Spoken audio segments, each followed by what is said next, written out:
Ministri i Drejtësisë Ulci Manja prezantoi në Prokurorinë e Përgjithshme paketën me 8 rekomandime të qeverisë për forcimin e luftës kundër krimit dhe rritjen e efikasitetit të sistemit të drejtësisë penale. Në qendër të tyre ishin nxitja e bashkëpunimit ndërinstitucional, rritja e hetimeve për luftën kundër krimit dhe narkotikëve dhe përdorimi i metodave moderne si inteligjenca artificiale në hetim. Manja vuri theksin tek nevoja për procedura më të shpejta hetimore, respektimit të drejtave të njerëzit dhe forcimi i etikës profesionale.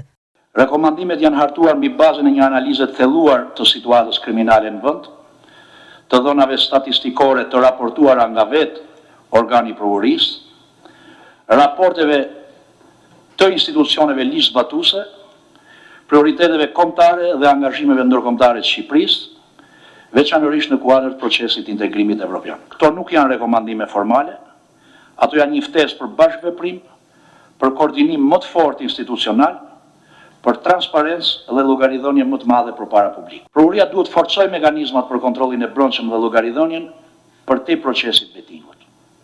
Duhet trajtuar seriozisht çdo ankesë për sjellje të papërshtatshme dhe të rritet transparenca për qytetarët, sepse pa një prokurori efikase, të paanshme dhe të përkushtuar, nuk mund të ketë drejtësi funksionale, as siguri, as shpresë për një të ardhme evropiane. Ka vend për të përmirësuar cilësinë e rekomandimeve, ashtu si dhe ndjekjen e tyre nga ana e prokurorive. Por kryeispak Altin Dumani shpreu rezerva mbi përmbajtjen dhe qartësinë e disa prej rekomandimeve të paraqitura nga qeveria. Ai theksoi se një pjesë e tyre janë të paplota pasi nuk shoqërohen me të dhëna konkrete, ndërsa disa të tjera përmbajnë terma të përgjithshme.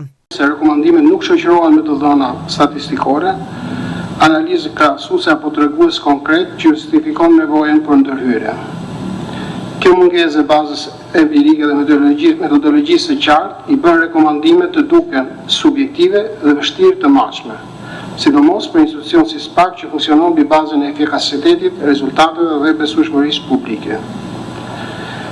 Gjithashtu, rekomandimet në një pjesë të tyre përdorin terma të përgjithshme si hetime proaktive, përdorimi efektiv i dënave, forcimi i qasjes strategjike, por nuk ofrojnë asnjë përkufizim operacional apo kuptim të qartë për to.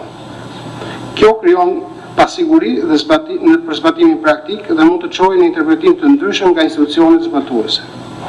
Për një strukturë si SPAK që vepron mbi bazën e akteve konkrete dhe juridike, terminologjia e paqartë është një pengesë për implementim.